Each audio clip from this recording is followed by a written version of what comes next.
Cuando los cielos de Europa duermen todavía bajo la tormenta, decenas de miles de soldados se mueven en silencio. Sin estrellas visibles, un mar agitado y unas nubes bajas que engendran una tensión que puede cortarse. El horizonte del Canal de la Mancha empieza a llenarse con formas fantasmales. Desde Inglaterra han partido más de 5.000 barcos, la mayor fuerza anfibia jamás desplegada por el ser humano. Una fuerza sin precedentes, reunida con un único propósito: romper el muro del Atlántico, derribar la muralla de hierro del Tercer Reich y abrir el camino hacia el corazón de Alemania y el monstruo que la había tomado. A bordo, más de 150.000 soldados esperan en silencio, balanceándose con el vaivén de un mar que los guía hacia las costas del norte de Francia, dispuestos a morir si con ello derrotan al mal que se ha apoderado del mundo. La Operación Overlord ha comenzado. El segundo frente en Europa se ha convertido en realidad. El destino de una civilización que contiene la respiración está en sus manos. Miles de paracaidistas han saltado tras las líneas enemigas con la misión de cortar carreteras, desorganizar unidades y confundir al enemigo sobre lo que estaba a punto de ocurrir: sembrar el caos en la retaguardia nazi. Al romper el alba, la artillería naval empieza a rugir y los mares se estremecen. Las defensas alemanas eran formidables, pero la determinación y voluntad aliada lo era incluso más. Sus búnkeres, nidos y fortificaciones del muro atlántico son bombardeados. Hasta que a las 6:30 de la mañana, las lanchas de desembarco tocan tierra en 5 playas de Normandía: Utah, Omaha, Gold, Juno y Sword. 5 nombres que en ese momento eran simples palabras, pero que desde ese instante quedarían grabados para siempre en la historia. Los escenarios del principio del fin del Tercer Reich. En Utah, las fuerzas estadounidenses tienen suerte. El desembarco se produce algo más al sur de lo previsto, en un terreno menos defendido, que les permite avanzar con relativa rapidez.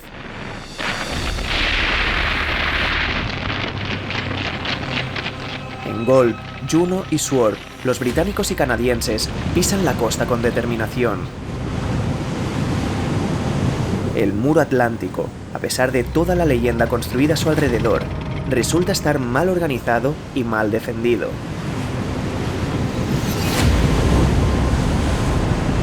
Aunque la resistencia nazi es feroz, los aliados toman las playas en las primeras horas del día.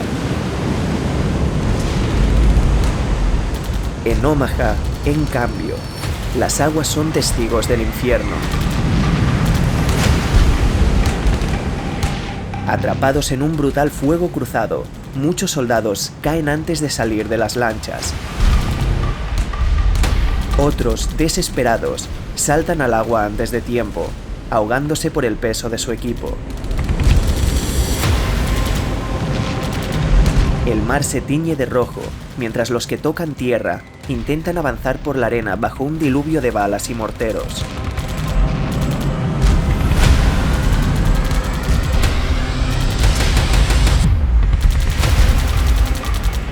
Hay momentos en los que parece que la operación está a punto de colapsar, pero no ceden, se arrastran, luchan, avanzan metro a metro por una playa en la que cada centímetro se paga con una vida.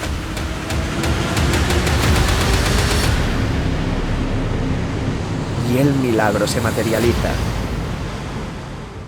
Palmo a palmo, protegidos por el sacrificio de aquellos que han perecido, toman la playa y abren rutas tierra adentro.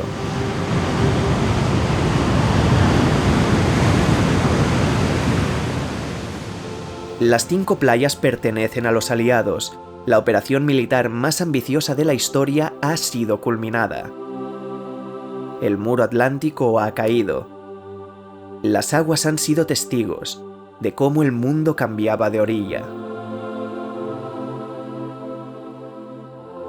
Los tanques comienzan a rodar sobre suelo francés, los cañones siguen disparando desde el mar y el cielo zumba con la fuerza de miles de aviones aliados, que bombardean posiciones, cubren los avances y atacan los nudos ferroviarios y refuerzos alemanes.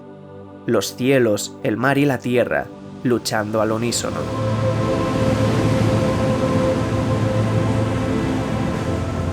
A lo largo del día, enlazan las playas, consolidan las posiciones y empiezan a moverse decididos hacia el interior de Normandía.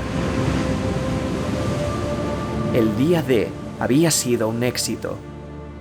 Un éxito imperfecto, doloroso y desgarrador, que había tomado la vida de más de 4.400 soldados que lo habían arriesgado todo para luchar por aquello en lo que creían. Pero su muerte no había sido en vano. Porque ese día, el mito de la invencibilidad nazi empezó a deshacerse, como un castillo de arena frente a la marea. Ese día, el mundo vio que podía volver a ser libre. Ese día, Hitler entendió que todo se acercaba al fin. Ese día, la humanidad volvía a respirar.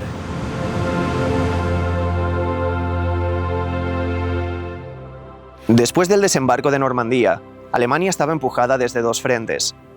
Por el este, el Ejército Rojo Soviético, y por el oeste, la fuerza combinada de estadounidenses, británicos, canadienses y la resistencia francesa, que avanzaban con un horizonte claro. Esa ciudad, que ardía en el corazón de Francia, desde hacía 4 años. Desde que las playas de Normandía fueron conquistadas entre la arena, la sangre y el fuego, los aliados habían comenzado su avance hacia el corazón de Europa, con sus tanques rugiendo por las carreteras francesas y los soldados liberando pueblo tras pueblo, con el objetivo de arrebatar París de las manos de los nazis. Durante 4 largos años la ciudad vivió bajo la bandera del Tercer Reich, con el veneno del miedo patrullando las orillas del Sena, y sus símbolos ensuciando los muros de las grandes obras de París. Pero ahora, los fusiles apuntaban en otra dirección. Al conocer la noticia de que las tropas aliadas se acercaban, la resistencia parisina se levantó, organizando barricadas, saboteando líneas alemanas y asaltando edificios. París empezaba a arder por voluntad de su propio pueblo, mientras los combates a las afueras de la ciudad se vuelven cada vez más intensos. Consciente de que los días del Tercer Reich en París están contados, del poder simbólico que tendría la caída de algo que significaba mucho más que una simple ciudad, que era un símbolo, una herida y una promesa, Hitler envía órdenes claras a Dietrich von Holtitz, el gobernador militar alemán en París. Volar los puentes del Sena, incendiar los museos, demoler la Torre Eiffel, destruirlo todo. Convertir París en un campo de cenizas.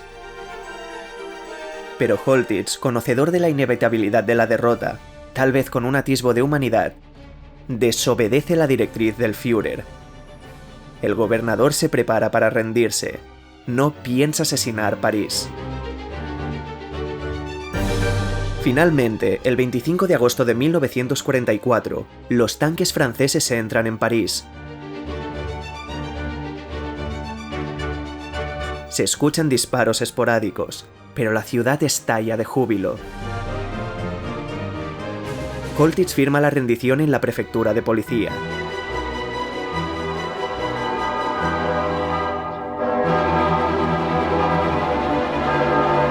Las campanas de las iglesias repican y las calles se llenan de flores, abrazos y lágrimas. Banderas escondidas durante 4 años vuelven a ondear en la ciudad más bella del mundo.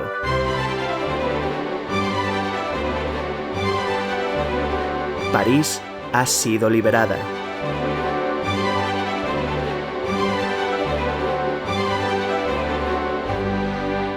Ese día, Charles de Gaulle, quien había hecho el llamamiento a la resistencia y se había proclamado líder de la Francia libre tras la ocupación nazi, caminó por los Campos Elíseos. La multitud coreaba su nombre, y en su rostro podía verse algo más profundo que la victoria. Había justicia. La ciudad volvía a brillar. Paris, Paris outragé, Paris brisé, Paris martyrisé, mais Paris libéré, libéré par lui-même, libéré par son peuple avec le concours des armées de la France, de la vraie France, de la France éternelle. Europa dejaba de ser una tierra ocupada para convertirse en una tierra que se levantaba. Pero la guerra aún no ha terminado. Berlín todavía queda lejos y el monstruo sigue respirando. Cuando llega el invierno de ese año 1944, el frente occidental se extiende ya cientos de kilómetros y, confiados por sus victorias, los aliados creen que el Tercer Reich se está desmoronando. Lo que no saben es que Hitler aún guarda una última jugada. Una jugada desesperada, en la que se lo jugaría absolutamente todo. Es el 16 de diciembre de 1944. Una tormenta de nieve cubre el bosque de las Ardenas en una noche cerrada cuando de repente el cielo tiembla. Un bombardeo masivo de artillería rompe el gélido silencio entre los árboles y miles de tanques y soldados alemanes irrumpen en la oscuridad. Se está llevando a cabo la operación Wacht am Rhein, la última gran apuesta de Hitler y una de las ofensivas alemanas más ambiciosas y brutales de la guerra, desplegada con el objetivo de dividir a las fuerzas aliadas, tomar Anvers y forzar una rendición, aunque fuera solo parcial, en el frente occidental. La batalla de las Ardenas había comenzado. Una contienda en la que en los primeros días parece que Hitler puede conseguir lo imposible. En los densos bosques y montañas de la región, el clima está de su lado. Una espesa niebla y la constante nieve impiden a la aviación aliada sobrevolar las Ardenas y brindar apoyo a las fuerzas terrestres. Los tanques estadounidenses quedan atrapados. Las radios fallan, una situación que permite a las divisiones alemanas avanzar con determinación a través de Bélgica y Luxemburgo. Algunas unidades aliadas se derrumban, pero una fiera resistencia, especialmente alrededor de la ciudad clave de Bastoña, un cruce vital de caminos, aunque completamente rodeada, responde a las exigencias de rendición nazis, que no se rendirán jamás. Mientras, Hitler observa el mapa desde Berlín, creyendo que ha recuperado la iniciativa y que todavía existe una posibilidad de ganar la guerra. Pero como presagio de lo que vendría, finalmente la tormenta sobre las Ardenas escampa, los cielos se abren y la aviación aliada puede volver a volar. Los bombarderos, cazas y aviones de apoyo se lanzan ferozmente contra las columnas alemanas. La ofensiva nazi, con líneas de suministro frágiles, carente de refuerzos, se desgasta y los aliados, oliendo esa debilidad, contraatacan. Tras semanas de combates infernales en medio del hielo, los estadounidenses y británicos cierran la brecha, recuperan el terreno perdido. El 25 de enero de 1945, las fuerzas alemanas comunican a Berlín que la ofensiva ha fracasado. Hitler lo ha perdido todo, sus soldados y la moral de una nación que ya no cree en la victoria. Su imperio se desmoronaba ante sus ojos, pero él ya había desaparecido del mundo.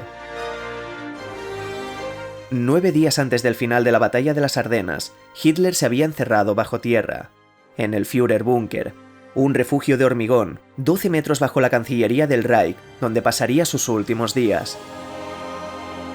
Rodeado por sus fieles, su círculo más fanático, apartado de la realidad, viviendo dentro de su propio mito, delirando órdenes imposibles mientras el reino que construyó con sangre se desmorona, piedra a piedra, ciudad a ciudad.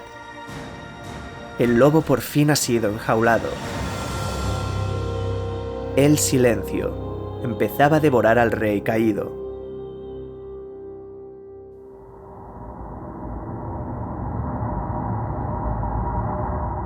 Alemania sangra por todos sus frentes. En el occidental, los aliados están ya en las puertas del río Rin, y en el oriental, las tropas soviéticas avanzan imparables por Polonia. La guerra está llegando a su fin, pero cada ciudad liberada deja tras de sí rumores. Rumores sobre los lugares de los que nadie regresa. Rumores sobre un suelo envenenado por la muerte.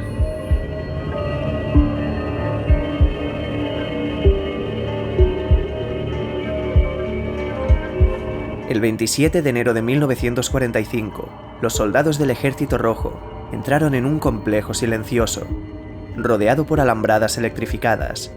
Un cartel de hierro fundido les da la bienvenida con una frase que reza: «El trabajo os hará libres». Pero no hay libertad, solo muerte. Incapaces de describir con palabras lo que hallaron, contemplaron montañas de zapatos, de gafas, de cabellos, paredes arañadas con las uñas, cámaras de gas, hornos crematorios aún calientes, y las cenizas humanas flotando en el propio aire que respiraban. No era el primer campo que liberaban, pero sí el más vasto, el más simbólico y el más atroz. Una metrópolis donde más de 1 millón de personas fueron asesinadas, sin juicio y sin piedad, sin más crimen que el simple hecho de existir, de vivir en un reino gobernado por un monstruo. El nazismo no solo quería conquistar Europa, quería purificarla, eliminar de ella lo que consideraban impuro, inferior y degenerado. Todo había comenzado con leyes, con boicots, prohibiciones, listas, insultos en los periódicos, cristales rotos, despidos, guetos, estrellas cosidas en la ropa. Y al final, con una sociedad que se vio obligada a mirar a otro lado, trenes. En enero de 1942, en una villa junto a un lago en las afueras de Berlín, 14 altos cargos de la Alemania nazi se reunieron en la conferencia de Wannsee para discutir cómo ejecutar la solución final. Millones de personas fueron deportadas en vagones sellados, sin comida y sin agua, sin saber a dónde iban. No era un crimen improvisado, era una operación industrial, ejecutada con precisión alemana, planificada por burócratas y firmada por ministros. Una fábrica de muerte, de cenizas, de vacío. A medida que otros campos fueron liberados, el mundo empezó a entender la envergadura de lo que había sucedido en las sombras del Tercer Reich. Cuando las imágenes salen a la luz, algunos no creerán lo que ven, otros no querrán creerlo, pero el silencio se había roto. Teníamos la prueba más desgarradora de hasta dónde puede llegar el odio cuando se convierte en una maquinaria. Estábamos entendiendo lo que había al otro lado del abismo. Habíamos echado la mirada al paraje donde la humanidad tocó fondo. Se había abierto una herida que no cerraría jamás.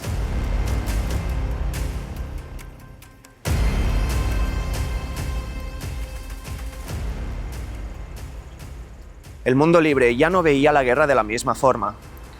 Hasta ese momento, creían que era un conflicto, una lucha militar contra un régimen totalitarista y expansionista.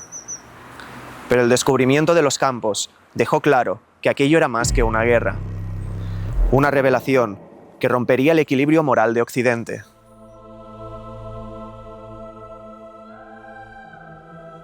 Esa pesadilla había funcionado a plena luz durante años. Millones de personas desaparecieron sin que el mundo hiciera nada. Ya no era un rumor, tenía rostro, nombre y olor, una cicatriz emocional y también política. En este contexto, con la moral occidental sacudida por los hallazgos y el Ejército Rojo avanzando sin pausa hacia Berlín, los líderes de los aliados decidieron reunirse. Con la innegable victoria en un horizonte cada vez más cercano, era el momento de trazar el mapa del futuro. Ya no bastaba con derrotar al Tercer Reich, Había que definir qué mundo nacería de las ruinas de ese que dejaban atrás y, sobre todo, debían asegurarse de que algo así no volviera a suceder jamás. De este modo, el 4 de febrero de 1945, Churchill, Roosevelt y Stalin se encontraron en Yalta, una ciudad costera en la península de Crimea. Una reunión tensa, no solo porque el destino del mundo estaba sobre la mesa, sino por las diferencias abismales entre las tres figuras. Churchill, primer ministro británico, representaba un imperio decadente pero todavía poderoso que temía el avance soviético por encima de cualquier otra amenaza. Stalin, líder de la Unión Soviética, consciente de que sus tropas ya controlaban media Europa Oriental, no pensaba cederlas sin garantías, moviéndose ya como un vencedor silencioso y calculador. Roosevelt, presidente de Estados Unidos, aunque físicamente muy debilitado, creía firmemente en la posibilidad de un acuerdo global basado en instituciones internacionales. Durante varios días, los tres discutieron los detalles de la posguerra, la división de Alemania, el futuro de Berlín, el destino de Polonia, cómo iban a juzgar a los criminales de guerra nazis, y cómo, si es que podían llegar al acuerdo, podrían construir una organización mundial que garantizara la paz entre naciones. Pero bajo todos esos acuerdos había también sospechas. Stalin sabía que Occidente necesitaba su ejército rojo para derrotar definitivamente a Hitler. Cada una de sus promesas venía acompañada de una exigencia. Cada palabra escondía una condición. Cuando la conferencia de Yalta finalizó el 11 de febrero, todos sintieron que no habían firmado un tratado de paz. Era un pacto incómodo entre vencedores, un obligado intento de organizar el caos antes de que estallara otra tormenta.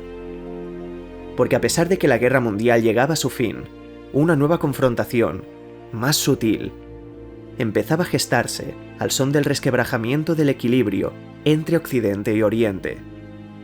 Los pilares de la Guerra Fría se levantaban en silencio en esa mesa. Churchill regresó a Londres convencido de que había salvado todo cuanto podía salvar. Roosevelt a América con la esperanza de que esa organización para la paz que habían ideado fuera suficiente para contener las tensiones del futuro. Y Stalin, satisfecho, sabía que ejercería una poderosa influencia en la Europa de las próximas décadas. Mientras los líderes de las potencias aliadas abandonaban Yalta con los bolsillos llenos de promesas, la guerra seguía su curso hacia el último capítulo con una mezcla de creciente determinación y rabia. En el este, el ejército rojo no dejaba de avanzar. En el oeste, las fuerzas angloamericanas empujaban al ejército alemán hacia su guarida. La caída de Berlín era una certeza inminente, pero el camino hasta ella estaba aún cubierto de ciudades vivas, y no todas iban a sobrevivir. Y fue en ese clima, cargado de odio, necesidad de justicia y también de una peligrosa sed de venganza, que se escribió uno de los episodios más oscuros de toda la guerra. La tormenta había arrasado también con el corazón del mundo libre.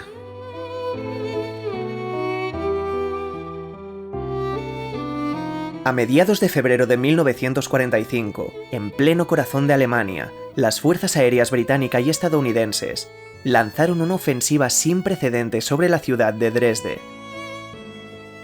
No era un bastión militar, no era un centro logístico, no era un puerto, ni tampoco una fábrica de armas. Dresde era una ciudad célebre por su historia, una joya cultural europea llena de refugiados que huían del frente oriental. No tenía ningún valor militar.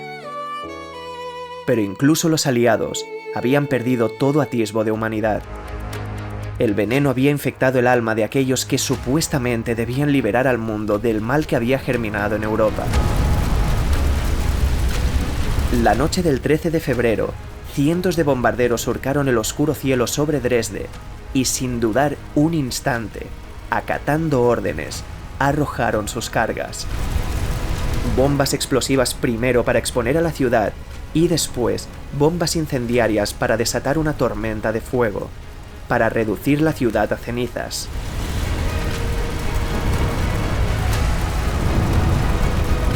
Dresde ardió durante 2 días, Los servicios de emergencia, que ni siquiera podían comprender lo que ocurría, veían cómo los bombarderos regresaban sin descanso para acabar con todo lo que quedaba en pie.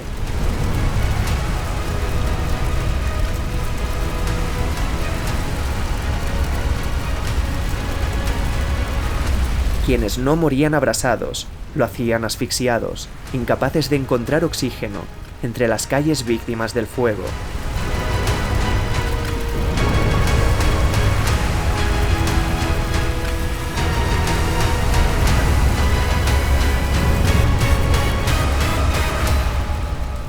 No fue una batalla, fue una ciudad masacrada, convertida en un horno.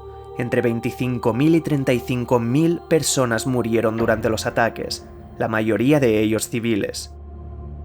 El mundo libre debía demostrar que luchaba por principios más altos, que habían llegado para poner fin al imperio que había cometido atrocidades inconcebibles. Pero aquella noche, todos esos principios se difuminaron entre el humo y las cenizas. El bombardeo de Dresde abrió una profunda herida en la hasta ese momento heroica narrativa aliada. Intentaron justificar la operación como una maniobra para desorganizar las líneas alemanas en retiradas y acabar de minar su moral. Pero la duda se instaló inmediatamente. Pocos creían que fuera realmente necesario. Otros pensaban que había sido una represalia, disfrazada de una retórica de guerra total. Y muchos sabían que Dresde había sido arrasada, no por una necesidad estratégica apremiante, sino por esa peligrosa mezcla de miedo, frustración y rabia. Una mancha difícil de borrar que dejó claro que ninguna guerra puede librarse ni ganarse sin perder también una parte de lo que nos hace humanos. Porque en el fuego de Dresde no solo ardieron edificios, también se quemó algo de nosotros.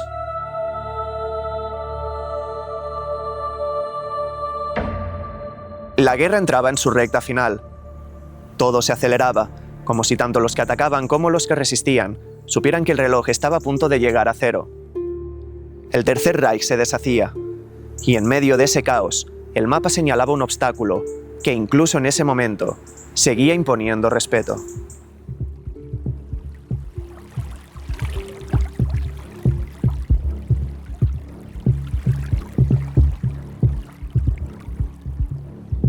Desde hacía mucho tiempo, el Rin era mucho más que un río. Era una línea mental, un límite simbólico, un muro natural que representaba la última gran barrera geográfica del corazón de Alemania. Cruzar el Rin significaba entrar en el alma del Tercer Reich, adentrarse definitivamente en la guarida del monstruo. Hitler era perfectamente consciente de ello. Había ordenado, desde las profundidades del búnker en el que se escondía, que ningún puente sobre el Rin cayera en manos aliadas, que si era necesario, si la defensa era imposible, los derribaran todos. Y así lo hicieron, excepto uno. Una brecha había sido abierta en el sendero hacia el corrompido corazón del reino de Hitler. El 7 de marzo de 1945, una unidad avanzada de la 9ª División Blindada de Estados Unidos llegó a la pequeña ciudad de Remagen, al oeste de Bonn, desmoralizados por las noticias que llegaban de otros frentes y hallaban los puentes destruidos. Pero allí, sorprendentemente, el puente Ludendorff, un viaducto de acero oscuro que atravesaba el río como una cicatriz metálica, seguía en pie. Los nazis habían colocado explosivos, pero por alguna razón, por desorganización, pánico ante su inminente llegada o simplemente un fallo técnico, no habían detonado del todo. Era una oportunidad única, un regalo del destino. Y no dudaron un solo instante. Las puertas del Tercer Reich estaban ante ellos. Y bajo un desesperado fuego enemigo, los soldados cruzaron el puente sobre el Rin. Algunos cayeron, pero los supervivientes pisaron el otro lado del río y aseguraron una posición fortificada en un puente tomado prácticamente intacto. Era una hemorragia letal para el imperio de Hitler. Un lugar desde el que la maquinaria de guerra aliada podía desplegarse sin freno. Y aunque 10 días después lo derribaron, miles de aliados ya habían cruzado. Era una herida que ya no podrían cerrar. Sin el Rin protegiéndolo y las puertas del Reich abiertas, no había lugar para la esperanza. Remagen fue más que una victoria estratégica. Era la certeza de que Alemania ya no podía resistir. Las fronteras del mapa del Tercer Reich se habían convertido en pasillos. Hitler ya no estaba luchando por la victoria, estaba luchando por alargar lo inevitable. Pero el corazón de su reino estaba expuesto, y con ello, la cuenta atrás había comenzado.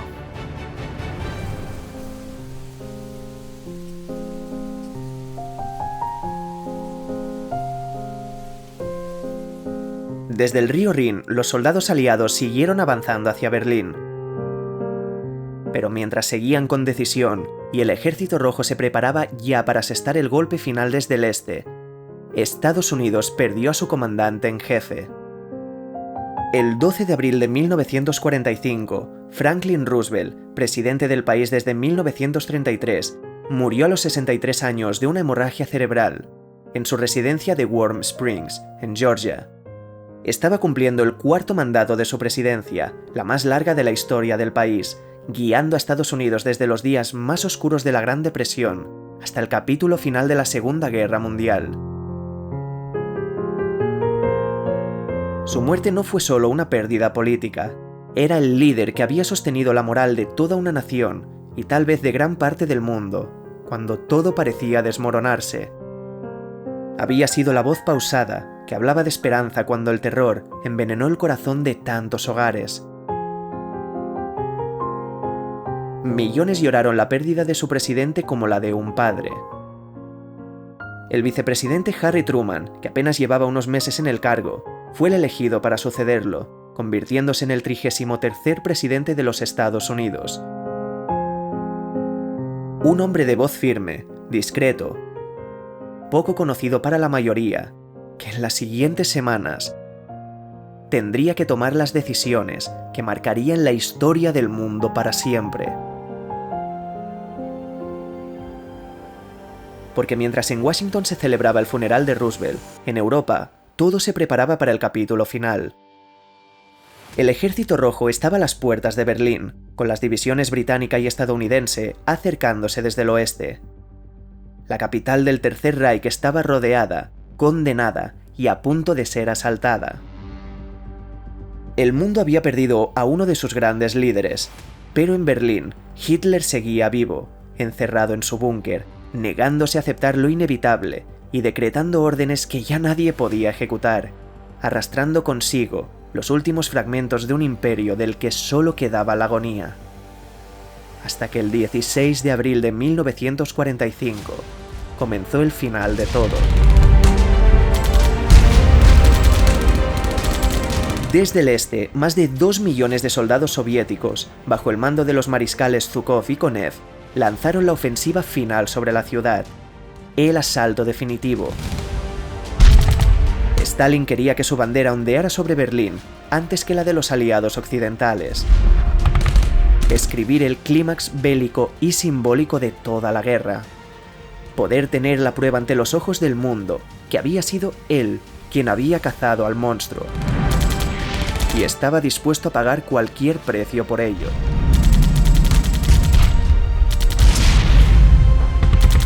Las defensas alemanas se alimentaban de la desesperación. Berlín ya no tenía un ejército convencional. La grandeza de las tropas alemanas era un mero recuerdo. Lo que quedaba eran soldados agotados, ancianos movilizados a la fuerza y las juventudes hitlerianas, niños fanatizados hasta la última gota de sangre, luchando con lanzacohetes y fusiles oxidados entre las ruinas de la ciudad de su líder.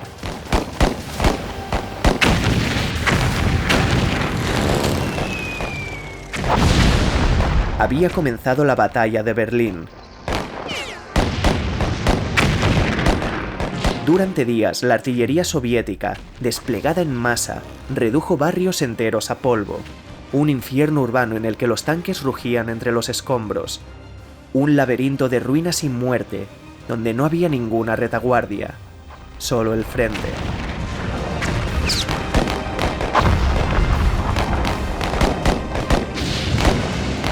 A medida que el anillo soviético se cerraba sobre el centro de Berlín, la ciudad temblaba, literal y metafóricamente. Los días y las noches eran una sinfonía de explosiones, gritos, incendios y llantos.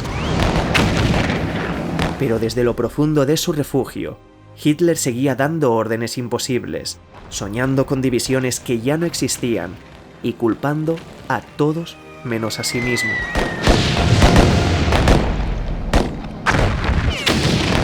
Berlín ya no era una ciudad, era un cadáver que ardía, un fantasma en llamas. Las avenidas imperiales, las mismas donde años atrás desfilaban las tropas del Reich entre banderas rojas y cánticos de gloria, eran ahora una ciénaga de escombros. Las columnas de humo se elevaban sin cesar hacia un cielo gris y denso, testigo de cómo el ejército rojo avanzaba implacable desde todos los puntos cardinales. El estruendo de la artillería se escuchaba ya en el corazón de la Cancillería.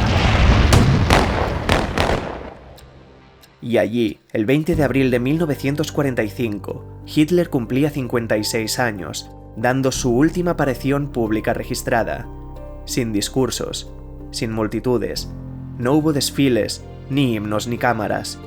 Solo un puñado de generales y altos mandos que felicitaron a su dueño en un ambiente irrespirable, denso como el hormigón que los rodeaba. El hombre que había prometido un imperio de 1000 años, que había tenido un continente postrado ante su figura y que había dictado la muerte de millones, se aferraba ahora al recuerdo de su grandeza, como quien se aferra a los restos de un naufragio. Las bombas soviéticas caían ya sobre el centro de Berlín y las explosiones hacían vibrar los muros del búnker. Algunos oficiales pidieron permiso para evacuar la ciudad, pero Hitler se negó. No iba a entregar Berlín. Había sido el escenario de su majestuosidad, así que debía ser también su tumba.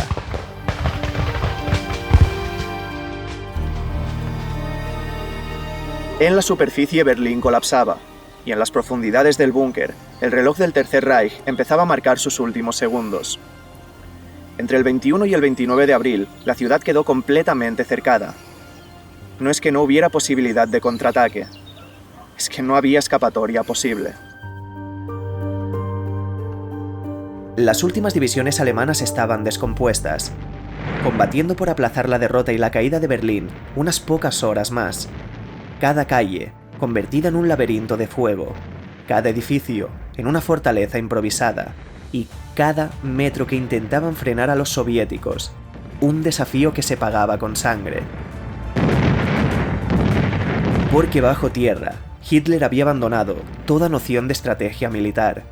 El hombre que una vez hipnotizó a todo un país ya no tenía a quien arrastrar.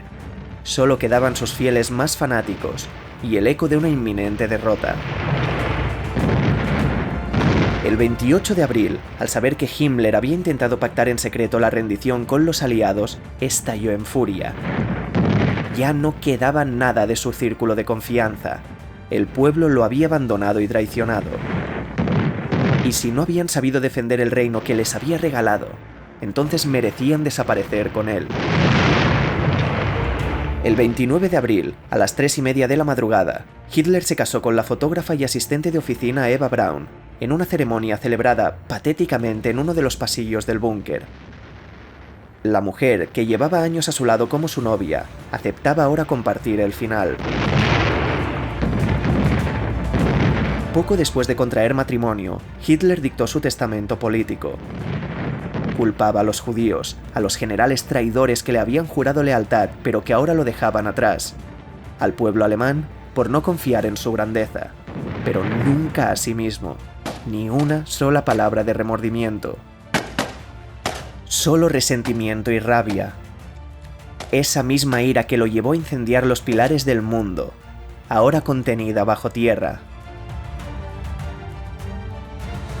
Fuera, los soviéticos estaban a unos pasos de la puerta de Brandenburgo.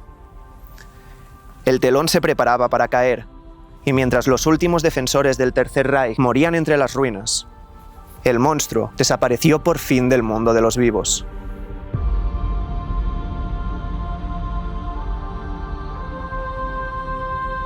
Es el 30 de abril de 1945. Las tropas soviéticas se encuentran a escasos metros de la Cancillería. Las bombas sacuden el suelo con un estruendo constante. En el búnker no queda ni rastro del Führer que gritaba desde tribunas, ante océanos de brazos en alto. Todo cuanto queda es un anciano prematuro, encorvado, con las manos temblorosas y la voz apagada. Un cuerpo que apenas puede contener la voluntad de morir. A mediodía se despide de sus ayudantes. Reparte medallas y agradece la lealtad de los pocos que siguen junto a él, para después retirarse a una pequeña habitación del búnker junto a su mujer. Ambos se sientan, en silencio. Marido y mujer se miran a los ojos. Ella toma una cápsula de cianuro. Él se apunta a la sien con una pistola.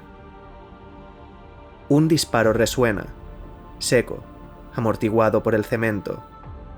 Era el sonido que terminaba con una era. Rodeado solo por el eco hueco de su poder, en el silencio de la oscuridad, sin gloria, sin redención. La mirada del monstruo se apagaba y el corazón del hombre que había arrasado con todo dejaba de latir en un último aliento de cobardía. Adolf había muerto. Deutsche Männer und Frauen, Soldaten der deutschen Wehrmacht. Unser Führer Adolf Hitler ist gefallen. In tiefster Trauer und Ehrfurcht verneigt sich das deutsche Volk.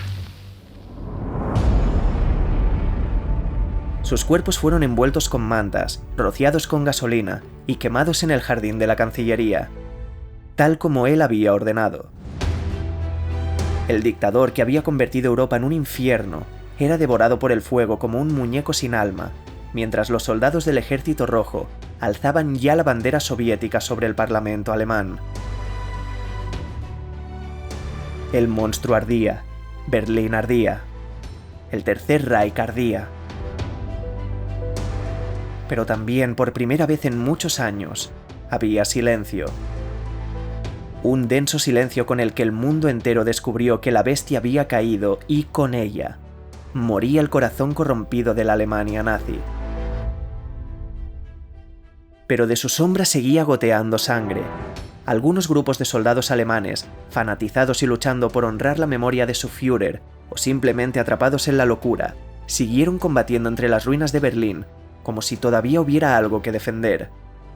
Sin órdenes, sin un mando central, sin esperanza, durante casi 48 horas después de que Hitler se quitara la vida, la resistencia nazi siguió combatiendo hasta que el 2 de mayo de 1945, a las 3 de la tarde, el general alemán Helmut Weidling, comandante de la defensa de Berlín, se presentó ante los soviéticos y firmó la rendición oficial de todas las fuerzas alemanas que aún resistían en la ciudad. La batalla de Berlín había terminado. El búnker del Führer era una simple tumba. Berlín había caído y Alemania estaba de rodillas. El clímax apocalíptico de la Segunda Guerra Mundial se cerraba, y ya solo faltaba escribir el epílogo de toda esa historia. Porque el mal no se desvanecía de la tierra, solo iba a cambiar de manos. Por primera vez en 6 años, el mundo se atrevía a imaginar que la guerra, aquella pesadilla que había devorado a la civilización, podía estar llegando a su fin. El corazón del Tercer Reich ya no latía. Solo quedaba decidir qué hacer con el mundo que había quedado en pie.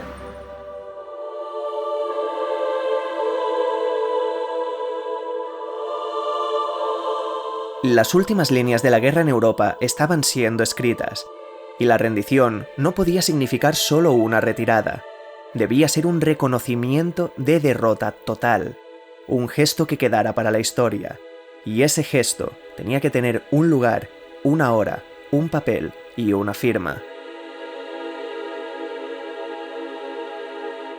El 7 de mayo de 1945, en una pequeña sala del cuartel general supremo de las Fuerzas Expedicionarias Aliadas en Reims, Francia, rodeado por oficiales británicos, estadounidenses y soviéticos, el general alemán Alfred Jodl enviado por lo poco que quedaba del alto mando del Tercer Reich, se postró ante un papel que cambiaría el mundo.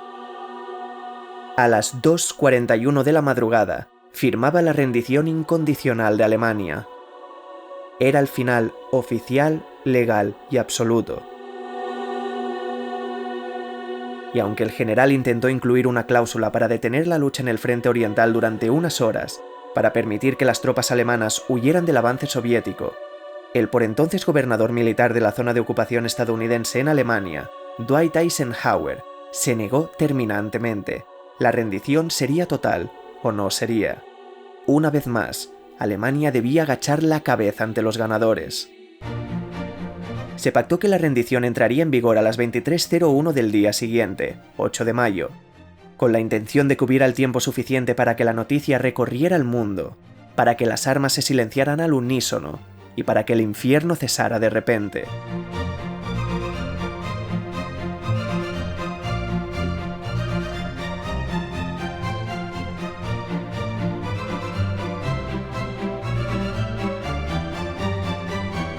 Entre esas paredes no hubo celebraciones. Solo el peso de un pasado demasiado reciente, cayendo sobre todos los presentes. Pero fuera, el mundo empezaba a respirar, a reír y a celebrar. La guerra, al menos en Europa, había terminado.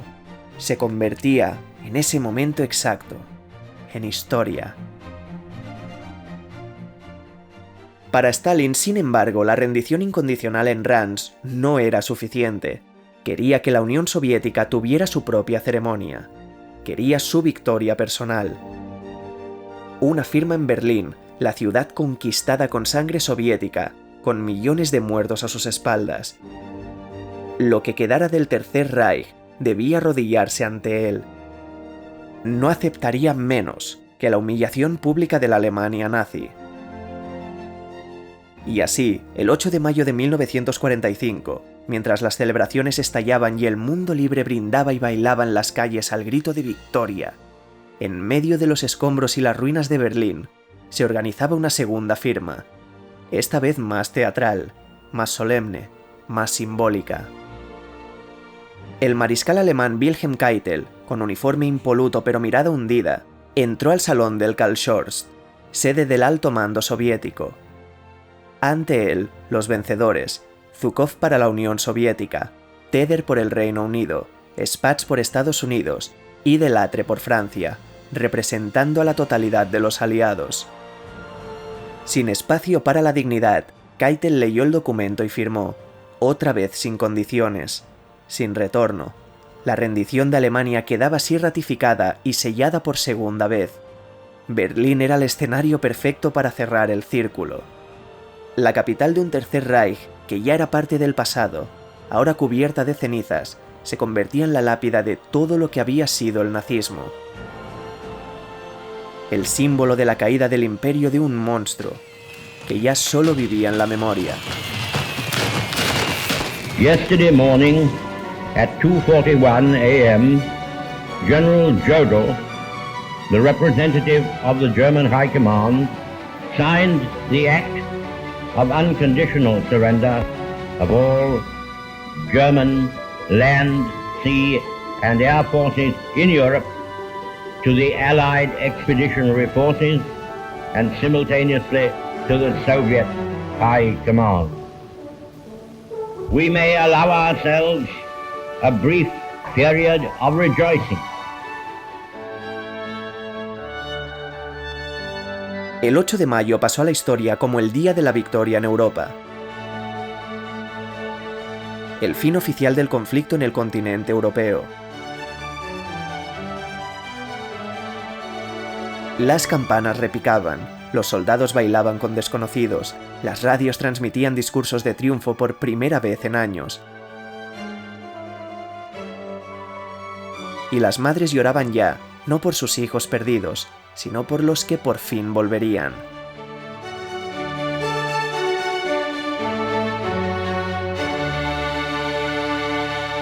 Pero la guerra no había terminado. En el Pacífico, Con un protagonismo eclipsado por lo que había estado sucediendo en Europa, Japón seguía resistiendo. Aunque mermado, el imperio tenía soldados, flota y un emperador rodeado de fanáticos. A pesar de haber perdido la mayoría de sus posesiones y fuerzas en el Pacífico, de sufrir bombardeos diarios y ver su imperio reducido a escombros, el alto mando japonés se aferraba al honor y al mito del emperador como divinidad. Rendirse no era una opción. Iban a luchar ferozmente hasta el final. Y en Washington eran plenamente conscientes de ello. La administración de Harry Truman se enfrentaba a un dilema: iniciar una invasión terrestre de las islas principales de Japón para que Tokio capitulara podría suponer la muerte de entre 1 y 3 millones de personas, tanto de sus soldados aliados como de civiles japoneses. Pero al mismo tiempo, el dolor de Pearl Harbor seguía latiendo como una herida abierta. Había rabia, se respiraba una innegable sed de venganza.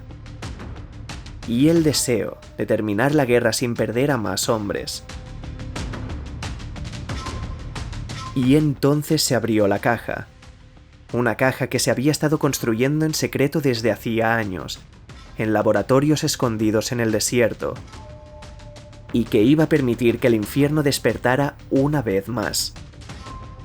Que la semilla de la maldad germinara entre el fuego y el silencio.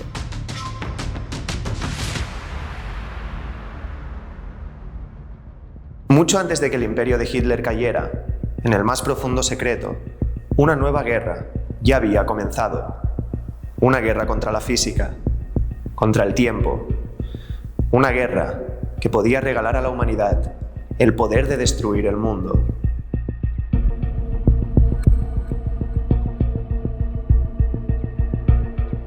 En diciembre de 1938, mientras Europa celebraba una última Navidad antes de caer al abismo de la Segunda Guerra Mundial, mientras ese monstruo finalizaba los preparativos para alzar un nuevo orden de terror, en un laboratorio berlinés sucedía algo que pasaría desapercibido para casi todos, pero que iba a cambiar el destino del siglo.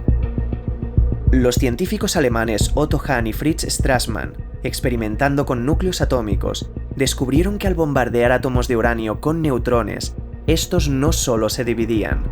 Al fracturarse, liberaban una enorme cantidad de energía.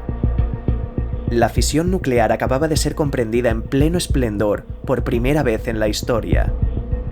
En términos científicos suponía una revolución, un enorme avance en nuestro conocimiento de las reacciones atómicas. Pero para los que entendieron realmente lo que significaba, para quienes sabían leer entre las fórmulas y anticipar la puerta que podía abrir, no fue un simple hallazgo. Fue una aterradora advertencia. En especial para los físicos judíos exiliados, que habían escapado de la Alemania nazi y que conocían de primera mano hasta dónde estaba dispuesto a llegar Hitler para que el mundo le jurara lealtad. Uno de ellos, el físico húngaro-estadounidense Leo Szilard, que había huido de Berlín cuando Hitler fue nombrado canciller de Alemania en 1933 y que residía en ese momento en Nueva York, lo vio claro de inmediato. Si el Tercer Reich desarrollaba una bomba basada en ese principio, si los científicos nazis conseguían crear un artefacto que atesorara el poder de la fisión nuclear, el mundo no tendría forma de detener a Hitler. Si se hacían con lo que llamaban una bomba atómica, no había futuro posible para la civilización. La humanidad estaría sentenciada. Lo mismo pensó Albert Einstein, que para entonces ya era mucho más que un científico. Era un símbolo, un estandarte que había revolucionado nuestra comprensión del espacio y del tiempo. Ambos físicos estaban de acuerdo en que cada segundo contaba, que el conocimiento ya no podía desinventarse, y que a través de esa fisión nuclear, el mal ya estaba buscando la manera de apropiarse del poder de las estrellas.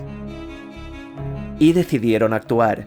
El 2 de agosto de 1939, mientras Hitler ultimaba los planes para invadir Polonia y Europa se encontraba semanas de romperse en 1000 pedazos, una carta viajaba desde Long Island hasta la Casa Blanca. Una misiva firmada por Einstein y escrita por Szilard. En ella, el físico, que había trabajado con Enrico Fermi en experimentos sobre la fisión y que comprendía su peligro con una claridad que pocos poseían, aseguraba que Alemania estaba investigando la posibilidad de construir una bomba atómica. Y si lo lograba antes que nadie, dominaría el planeta. Si Estados Unidos no empezaba a trabajar en ello inmediatamente, podría quedar totalmente indefenso ante un arma de un poder nunca antes visto. El presidente Roosevelt recibió la carta personalmente y entendió el mensaje al instante. Y aunque no hubo una respuesta inmediata ni un plan claro al principio, sí hubo una orden decisiva: investigar cuánto de cierto había en esa amenaza. Así empezaba una operación que iba a convertir a los grandes científicos del mundo en ingenieros de la destrucción, con una carta que hablaba del fuego, contenido en el corazón de la realidad. El primer paso hacia el arma definitiva había sido dado. La carrera comenzaba. Esta vez, no por ideologías ni por territorios. Era una carrera por controlar la propia estructura del universo antes de que lo hicieran los nazis. Porque si la humanidad ya podía tener ese poder, debían ser los primeros en amaestrarlo.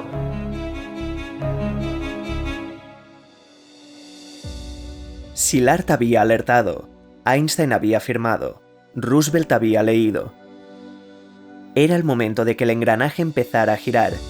El 21 de octubre de 1939, con Europa sumida ya en un conflicto total, y apenas 2 meses después de que la carta fuera enviada, el presidente de los Estados Unidos daba el primer paso para responder a la advertencia. Se creaba el Comité Asesor sobre el Uranio, presidido por el físico Lyman Briggs. No estaba fundando un titánico proyecto. Era algo discreto, burocrático, un comité pequeño, que no acaparaba atención, pero que sí tenía una misión: investigar si la energía contenida en el núcleo del átomo podía ser liberada de forma controlada y destructiva, si la construcción de una bomba atómica era algo factible o un simple sueño irrealizable. En sus primeros informes, los miembros del comité, que ya llevaban meses siguiendo los pasos de la física nuclear europea, hablaron de reacciones en cadena y de la posibilidad teórica de desarrollar un arma que hiciera uso de la fisión nuclear para desatar una devastación que la humanidad todavía no había contemplado. Aquel comité, nacido de una carta y una sospecha, había echado a andar. Durante meses su actividad fue casi invisible: reuniones técnicas, reportes preliminares y cálculos aún sin certezas. Pero en marzo de 1940 se produce un cambio. El gobierno estadounidense, de la mano de un Roosevelt que comprensiblemente seguía siendo escéptico, empezó a financiar el comité con pequeñas cantidades de fondos federales. Tras una inyección inicial irrisoria de $6.000, comenzaba a recibir presupuestos sólidos, unas decenas de miles de dólares. Los fondos, dispersos y repartidos entre distintos centros como la Universidad de Columbia o el Laboratorio Metalúrgico de Chicago, pronto se materializan en algo palpable. Leo Szilard y Enrico Fermi empiezan a colaborar en el diseño de un aparato que permita una reacción atómica autosostenida, un reactor nuclear que reduzca la captura de neutrones. Están buscando lo imposible: domesticar una tormenta subatómica. Mientras, las noticias que llegan desde Europa no hacen más que alimentar la urgencia. Hitler ha invadido Noruega y Francia y Gran Bretaña resisten con dificultades ante el avance de esa amenaza nazi. Rumores sobre que los alemanes, que han llegado a las mismas conclusiones que los estadounidenses, han formado ya su propio comité nuclear, se expanden como un fantasma. Nadie sabe con certeza qué conocen, pero intuyen que están avanzando. Y si llegan primero a ese destino, el mundo tendrá un nuevo dueño. Sin embargo, el gobierno de Roosevelt sigue sin estar del todo convencido. Para muchos altos cargos, la fisión nuclear es poco más que una curiosidad académica. Un rasgo de la realidad en sus escalas más pequeñas. La idea de una bomba atómica, de la humanidad escalando esa propiedad para desarrollar un arma, suena a simple ciencia ficción. Y aunque algunos empiezan a prestar atención y empujar el interés político por ese esfuerzo, la guerra parecía aún muy lejana para Estados Unidos. La maquinaria comenzaba a girar, pero lenta y cautelosamente. el proyecto atómico avanzaba en un segundo plano. No había urgencia, y la convicción de que fuera realmente necesario no era en absoluto unánime. Las ideas y cálculos del comité pertenecían aún al mundo de lo hipotético. Al menos, hasta el día en el que el último de los gigantes despertó. Cuando el 7 de diciembre de 1941 el Imperio japonés atacó Pearl Harbor y mató a más de 2.000 estadounidenses, se enterraron las últimas esperanzas de neutralidad y aislacionismo. Estados Unidos entraba en la guerra, y esa curiosidad científica se convertía en una carrera armamentística contrarreloj. A partir de ese día que viviría para siempre en la infamia, el desarrollo de una bomba atómica pasaba a ser una necesidad urgente, una carrera contra el tiempo. El conflicto, hasta entonces europeo, se convertía en una segunda guerra mundial, y con Francia caída y Reino Unido limitándose a sobrevivir, el destino del mundo pasaba a estar en sus manos. La ciencia desde ese preciso instante quedaba al servicio de la guerra, y el temor a que Hitler obtuviera la bomba antes que nadie ya no era una conjetura lejana. El arma definitiva estaba cerca. Faltaba saber si los poseedores del poder de los dioses serían los aliados o el eje. Bajo esa urgencia política, el 13 de agosto de 1942, la investigación dejó de ser civil, de ser teórica y de ser tan marginal. El gobierno de Estados Unidos activaba el dispositivo definitivo. El proyecto Manhattan acababa de nacer en el más absoluto secreto. Con él, el proyecto de una bomba atómica ya no era ni un experimento curioso, ni una promesa hipotética. Era una operación militar a escala nacional, con un presupuesto ilimitado. La dirección fue puesta en manos del Cuerpo de Ingenieros del Ejército y el liderazgo entregado al coronel Leslie Richard Groves, un hombre de temperamento férreo y ambición inquebrantable, que tomó la directriz de supervisar el proyecto como una misión personal. Iba a entregarle a su nación el arma definitiva. Y para convertir la ciencia en una potencia destructiva, necesitaba un arquitecto, un intérprete del átomo. Groves eligió al físico teórico estadounidense Robert Oppenheimer, un científico brillante, enigmático y atormentado, que no parecía ser la elección más lógica para dirigir la investigación científica del proyecto. El círculo personal de Oppenheimer estaba lleno de izquierdistas, escritores y científicos con vínculos sospechosos con el comunismo, algo que el gobierno estadounidense no toleraba.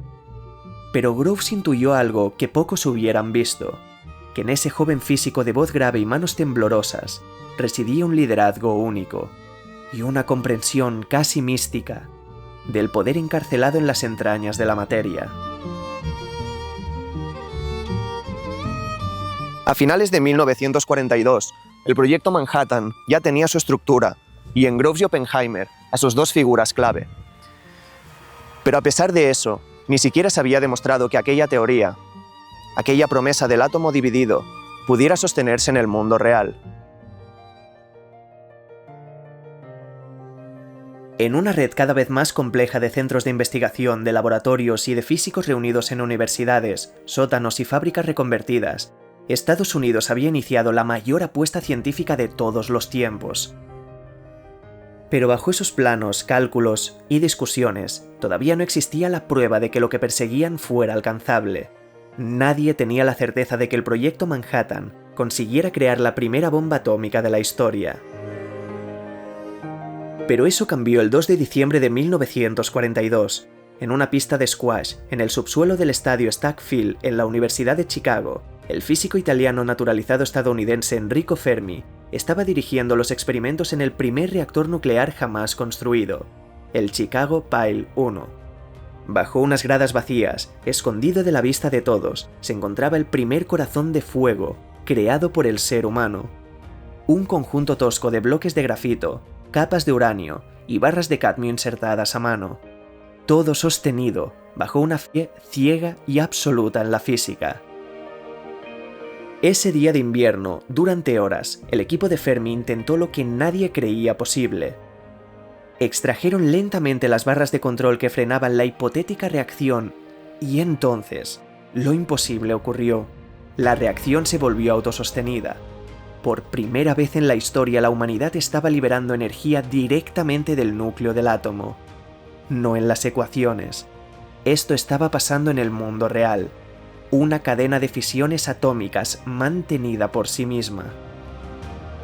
Fermi anotó los datos, con una certeza total de que habían cruzado una frontera.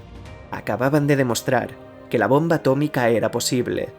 Habíamos contemplado el poder de los dioses. Era el momento de tomarlo a la fuerza. Con esa certeza entregada por Fermi, el proyecto Manhattan podía convertirse en una maquinaria estatal. Más de 130.000 empleados y un coste que alcanzaría los 2.000 millones de dólares. Pero ya no podía ser una dispersa colección de centros de investigación. Necesitaba un corazón. Así, en lo alto de una árida meseta de Nuevo México, entre montañas y caminos de tierra, el gobierno requisó un terreno.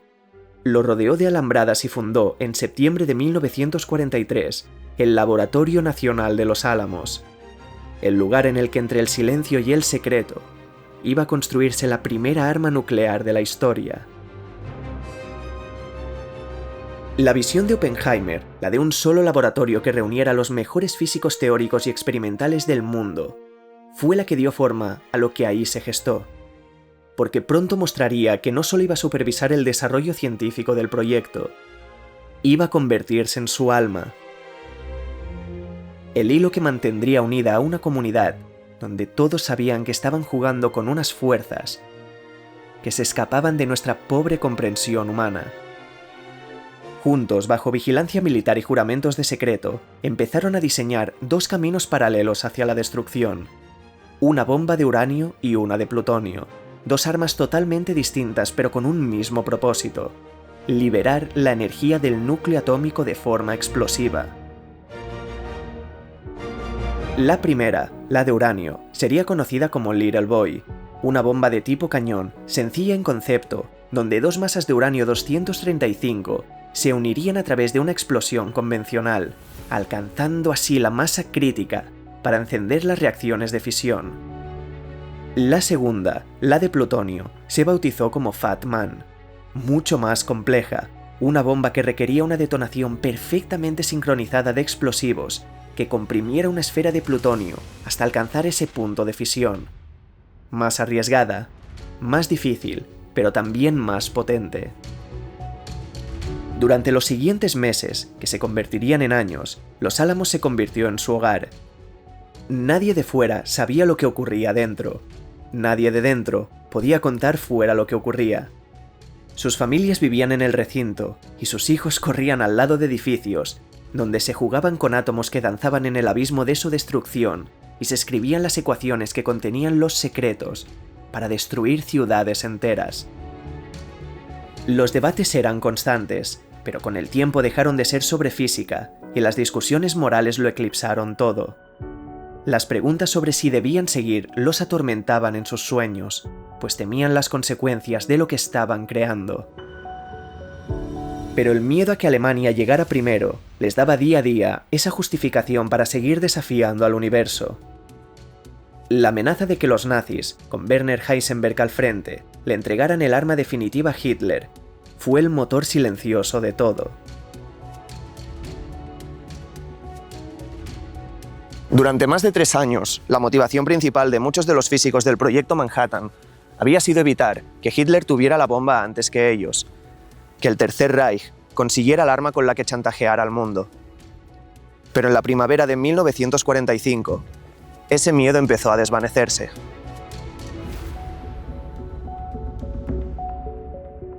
En el momento en el que las tropas aliadas cruzaron el río Rin y abrieron una entrada hacia el corazón de Alemania, la certeza de que el Tercer Reich estaba condenado era ya absoluta. Berlín estaba siendo rodeado por todos sus flancos. La capital del imperio de Hitler agonizaba. El monstruo que había empezado a devorar el mundo décadas atrás se deshacía como un cuerpo enfermo. Y con él también lo hacía el temor que había acelerado el mayor proyecto científico militar de la historia. Lejos de su guarida, en Los Álamos, todos sabían que Hitler había fracasado en su sueño de hacerse con el poder de los dioses. Y finalmente, el 5 de abril, tras meses de investigaciones encubiertas, espionaje industrial y análisis del terreno sobre la Europa liberada, los altos mandos del Proyecto Manhattan confirmaron oficialmente lo que ya se venía sospechando. Alemania no tendría la bomba atómica. De hecho, todo parecía indicar que ni siquiera habían estado cerca de conseguirlo. Su programa nuclear estaba mal dirigido, con escasez de materiales, carente de las estructuras necesarias para producir uranio enriquecido o plutonio, y plagado de errores teóricos y conflictos internos. La ciencia alemana, la misma que había sido cuna innegable de la física moderna, parecía haber sido estrangulada por el régimen, al que forzosamente obedecía. En ese momento, algunos científicos del proyecto se empezaron a preguntar si tenía sentido continuar. No solo es que los nazis no iban a tener una bomba nuclear con la que extender su reino de terror, es que ese mismo reino tenía los días contados. La caída de Berlín y del monstruo escondido en sus profundidades era inminente. El propio Szilard, el redactor de la carta que Einstein firmó para alertar a Roosevelt en 1939, fue uno de los primeros en cuestionar la continuidad del proyecto atómico estadounidense. Pronto, muchos otros lo siguieron, redactando memorandos en los que suplicaban que el poder de la fisión no fuera usado directamente contra seres humanos. La guerra estaba ganada a falta de una rendición oficial. No teníamos por qué liberar un poder que podía arrasar con todo. Pero la dirección del proyecto, encabezada aún por el general Leslie Groves, no pensaba detenerse, porque aunque el Tercer Reich se desmoronaba y Hitler era ya apenas un fantasma, Japón seguía resistiendo. Ese mismo imperio que había abierto la profunda herida de Pearl Harbor todavía luchaba con una ferocidad inquebrantable, sin ninguna intención de rendirse. Y en esa peligrosa frontera entre la más cruda sed de venganza y la urgencia de poner fin al conflicto, mientras la opinión pública pedía el fin inmediato de la guerra, el nuevo presidente de los Estados Unidos, Harry Truman, iba a tener que tomar la decisión más importante del siglo, y quizás de toda la historia. Un hombre que no había sido informado de la existencia del Proyecto Manhattan hasta días después de asumir el cargo tras el fallecimiento de Roosevelt, heredaba no solo un conflicto, sino un arma secreta a punto de completarse. Se le había entregado la potestad de decidir si la humanidad iba a contemplar el rostro del Dios de Fuego por primera vez.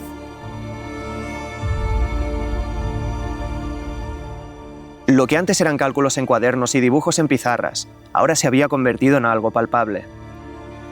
El proyecto Manhattan había sido completado, el arma estaba lista, y sus padres, preparados para liberar la muerte contenida en ella. En una declaración de poder ante el mundo, iban a abrir las puertas del infierno, a cruzar ese umbral y observar por primera vez cómo ardía el cielo.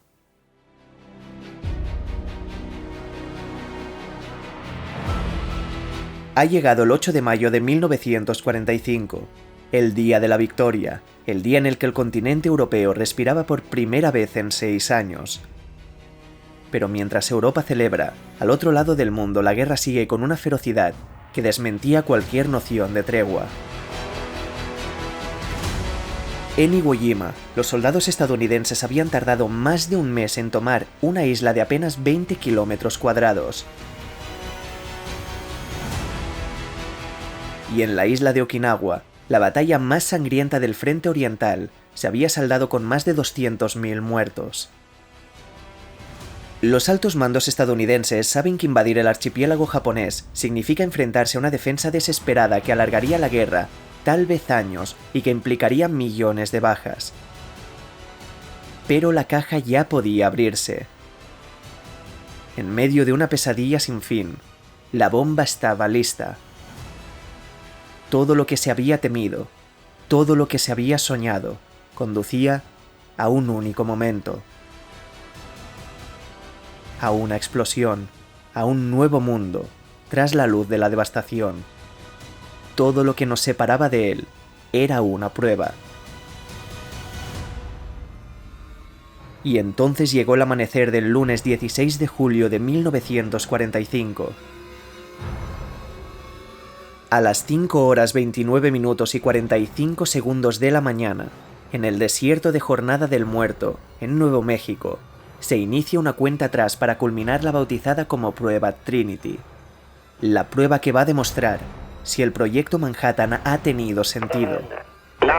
Y entonces, de repente, en medio del silencio del alba, el mundo cambia para siempre.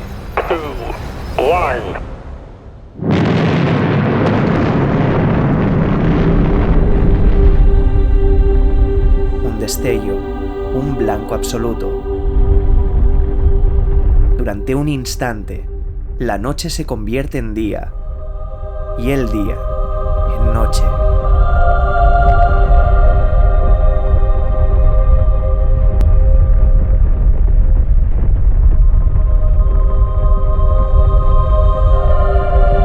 Un amanecer antinatural. Una esfera incandescente se eleva sobre el suelo y una onda expansiva arrasa con todo a kilómetros a la redonda. Una nube en forma de hongo se alza hacia el cielo, mientras la tierra tiembla, como si el mundo protestara ante la insolencia humana. Una humanidad que acaba de cruzar una línea que ya no podía desandar.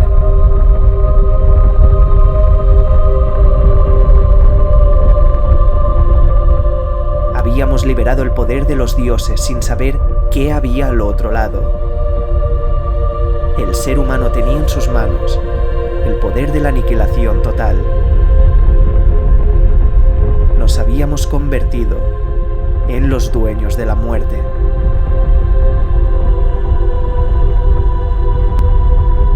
We knew the world would not be the same. Few people laughed. Few people cried. Most people were silent. I remembered the line from the Hindu scripture, the Bhagavad Gita. Vishnu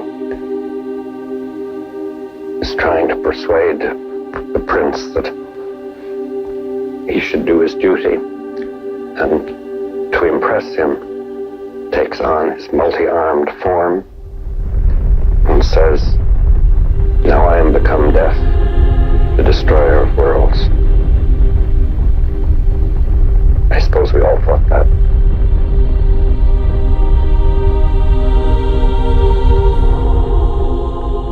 Acababa de producirse la primera explosión nuclear de la historia.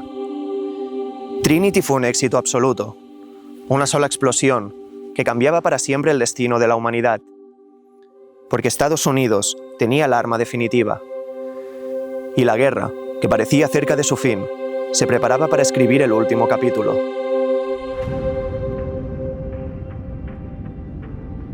Ese 16 de julio, el mundo cruzó el umbral de la muerte. La explosión de la prueba Trinity no solo desató una nueva fuerza física nunca antes contemplada, hizo germinar también una nueva responsabilidad y una nueva amenaza, porque ese poder ya no era una hipótesis, era real, visible. El desierto había temblado con el rugir de ese dios furioso que anunciaba el final de una era y el nacimiento de otra. El presidente Truman recibió la noticia mientras asistía a la conferencia de Potsdam, donde se reunía con Churchill y Stalin para decidir definitivamente cómo iban a administrar Alemania, que se había rendido 9 semanas antes. Y cuando lo escuchó, lo supo. No había vuelta atrás. El arma funcionaba. Estados Unidos había contenido el poder de las estrellas, y en sus manos descansaba la decisión de marcar el nacimiento de una nueva forma de guerra. Y así, entre informes militares que hablaban de que la ideología del sacrificio hacía de la rendición algo impensable para Japón, evaluaciones políticas y una creciente presión pública por terminar la guerra de una vez por todas, el presidente de los Estados Unidos tomó su decisión. El 25 de julio de 1945, Harry Truman firmó la orden definitiva. Una directiva militar autorizando al general Carl Spaatz, comandante de las Fuerzas Aéreas Estratégicas, a utilizar la bomba atómica contra el imperio japonés. Y así, con una simple firma en un papel, la humanidad quedó condenada. El día siguiente, Truman, Churchill y esta vez el presidente de la República de China se reunieron como arquitectos de un nuevo orden mundial. En Potsdam, a las afueras de Berlín, señalaron al único enemigo que quedaba en pie y trataron los términos de la esperada rendición japonesa. Las bajas en Iwo Jima y Okinawa habían sido catastróficas, y conscientes de que defendería cada isla como si fuera el mismo corazón del imperio, con kamikazes, civiles armados y soldados dispuestos a morir antes que ceder un solo centímetro de tierra, Truman alertó de que una invasión del archipiélago supondría un baño de sangre que tomaría la vida de miles o incluso de millones. Sus informes eran claros: Japón no se rendiría incondicionalmente, como sí lo había hecho Alemania.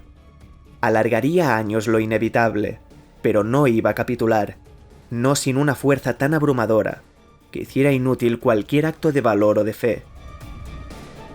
No sin ser desgarrados por un poder que ni siquiera eran conscientes de que podía ser cosechado. Truman consiguió entonces que el 26 de julio de 1945, los líderes británico y chino firmaran la Declaración de Potsdam.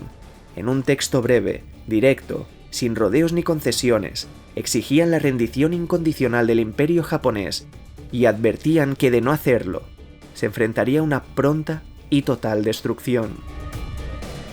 Truman ya había dado el consentimiento al ejército de usar el arma. Era la última advertencia. La última oportunidad de salvar a Japón de un destino que sus líderes ni siquiera podían imaginar. Pero Japón no respondió. No hubo aceptación. No hubo negociación. Solo un silencio a través del cual el destino quedaba escrito. It was to spare the Japanese people from utter destruction that the ultimatum of July the 26th was issued at Potsdam. Their leaders promptly rejected that ultimatum. If they do not now accept our terms, they may expect a rain of ruin from the air, the like of which has never been seen on this earth. La orden de Truman iba a ser ejecutada. Japón iba a arder. Ese poder contenido en las entrañas de la naturaleza iba a ser usado en una guerra que ya no iba a ser entre nosotros, sino contra un dios. No habría una guerra justa, solo un exterminio.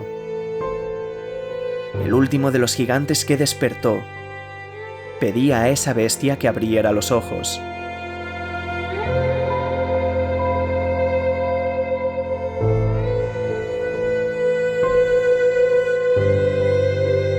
La bomba atómica era la encarnación del fuego de los dioses, moldeado por manos humanas. En el ocaso de la guerra, y otra vez por parte de los que supuestamente iban a proteger al mundo de nuestros demonios, la semilla del mal germinaba, una última vez, entre el fuego y el silencio.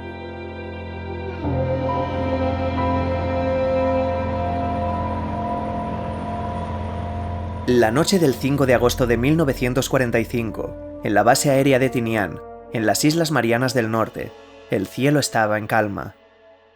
Pero algo se movía en el interior de un hangar, custodiado con más vigilancia que ninguna otra instalación militar del Pacífico. Técnicos, oficiales y científicos se reunían alrededor de la aeronave que iba a transportar al monstruo. El Enola Gay, un bombardero B-29, custodiaba en su interior una arma única. Una bomba que era mucho más que un artefacto de destrucción. Little Boy, de forma cilíndrica, apenas 3 metros de largo, 4.400 kilos de peso, contenía el más purificado de los poderes. En su núcleo, uranio 235 refinado a niveles imposibles. Una carga mínima, con un poder de aniquilación máximo. A las 2:45 de la madrugada, el Enola Gay despega rumbo al sur de Japón. Más de 6 horas de vuelo separan a una tripulación que viajaba con instrucciones selladas y una tensión contenida que corta el aire de su objetivo. Nadie sabe lo que puede ocurrir, ni siquiera pueden imaginarlo. El monstruo, a cada instante, ya está devorando una parte de nosotros.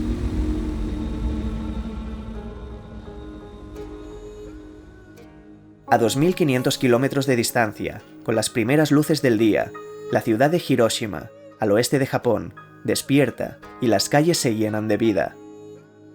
Las mujeres hacen cola para conseguir arroz y agua potable. Los tranvías circulan como cada mañana. Los niños juegan en la calle.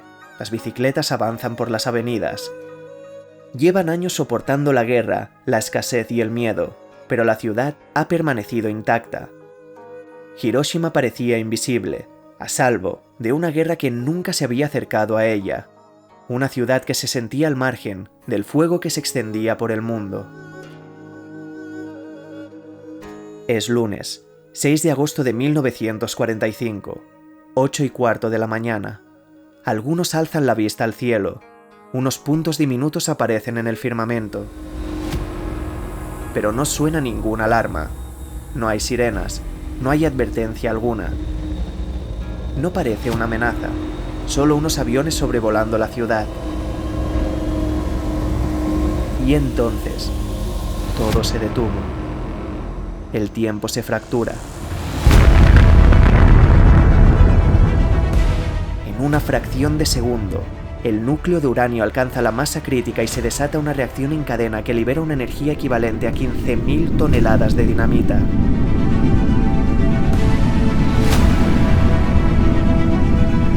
Una esfera de fuego, más caliente que las entrañas de una estrella, emerge desde el corazón del cielo. El aire arde. Los cuerpos se evaporan, convertidos en sombras. Hiroshima se convierte en un infierno de viento y ceniza, de fuego y silencio, en apenas unos segundos. Más de 70.000 personas habían muerto.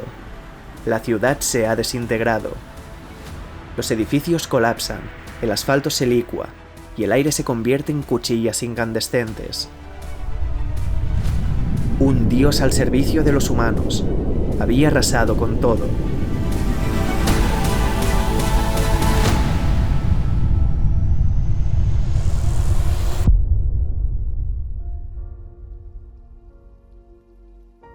La bomba no solo mató con fuego, mató con radiación, con terror, mató durante días, semanas, meses y años. Decenas de miles murieron después, quemadas por dentro, consumidas en silencio por órganos colapsando, víctimas del ataque de la bestia. Se acaba de producir el primer ataque nuclear de la historia. La humanidad había cruzado ese umbral y sabía, por fin, qué acechaba al otro lado.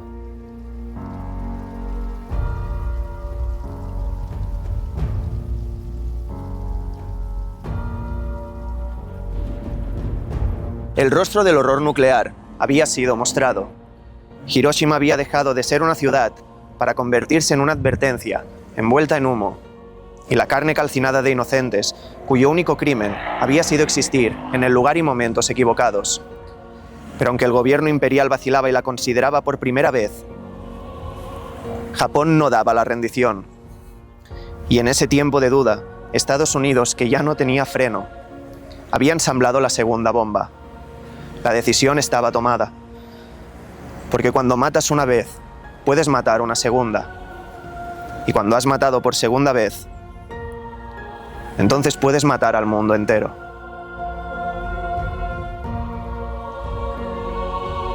Apenas 3 días después del ataque sobre Hiroshima, el 9 de agosto de 1945, otro bombardero, de nombre Boxcar, despegó desde la isla de Tinian.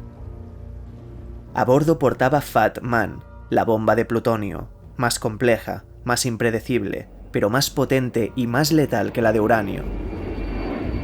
El objetivo era la ciudad de Kokura, pero las condiciones meteorológicas, cubierta de una espesa cortina de nubes, obligaron al piloto a buscar un destino alternativo. La tripulación se desvió hacia la ciudad industrial de Nagasaki, un puerto estratégico con fábricas, astilleros y almacenes de municiones, pero también templos, escuelas, hospitales y vida. Más de 200.000 seres humanos, con su pasado, su presente y su futuro aún por vivir, respiraban entre las calles aquel día. Hasta que a las 11:02 de la mañana, el tiempo volvió a detenerse.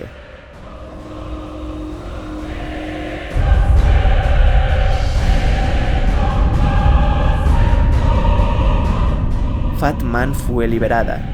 La bomba cayó sobre el valle y el cielo se fracturó en un destello blanco, como si el mundo se hubiese quebrado. 40.000 inocentes murieron al momento. Otros 30.000 lo harían en los días siguientes.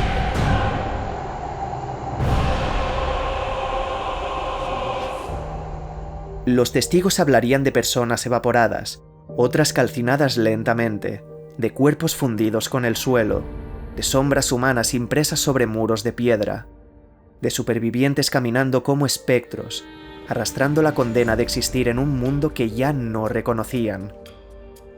Las puertas del infierno habían sido abiertas de nuevo. Con Nagasaki se cerraba la historia de los 2 únicos ataques nucleares de la historia.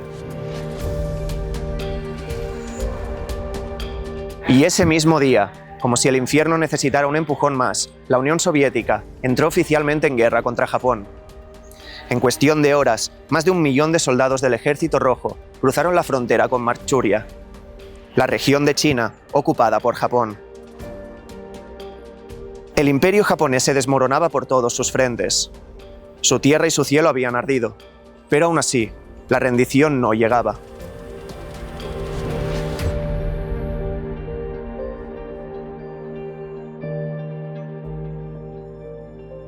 El silencio era insoportable. Las cenizas de Hiroshima y Nagasaki flotaban sobre la conciencia del mundo. Japón se desangraba en su propio laberinto de orgullo, tradiciones y miedo. En el alto mando imperial la división era total. Algunos generales querían luchar hasta el último hombre. Otros, temiendo que otro infierno nuclear se abalanzara sobre ellos, intentaban hacer entender que no quedaba nada que defender. En Tokio, el emperador Hirohito, hasta entonces una figura divina y distante, se convertía en la última esperanza para evitar el suicidio de una nación entera. El orgullo se desvanecía y la sensatez tomaba su lugar. La decisión era inevitable. La rendición iba a ser ratificada. En cuestión de horas, los rumores sobre que había grabado un mensaje anunciando la capitulación infestaron hasta el último rincón de ese imperio en ruinas. Tanto que la noche del 14 de agosto, mientras los ministros discutían el destino sobre mapas que ya no significaban nada, un grupo radical de oficiales intentó un golpe de estado para impedir la rendición. El palacio imperial fue rodeado e intentaron hallar el mensaje grabado del emperador para destruirlo. Pero la grabación ya estaba escondida, protegida en secreto por funcionarios leales que sabían que el destino del mundo dependía de unos pocos minutos de voz. Los conspiradores fueron arrestados, el intento fracasaba y el mensaje sobrevivía para contemplar el amanecer del día, en el que todo iba a terminar.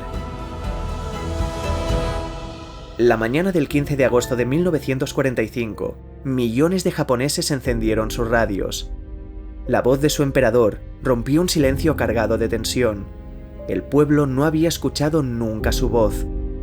Nunca antes había hablado directamente a su imperio.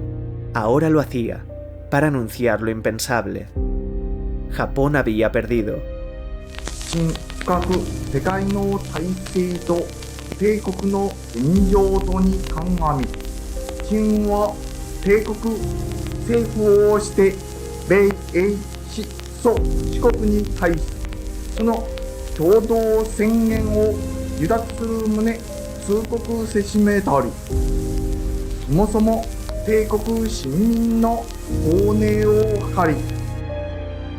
Había llegado la hora de soportar lo insoportable, para salvar lo que quedaba, para evitar la aniquilación total.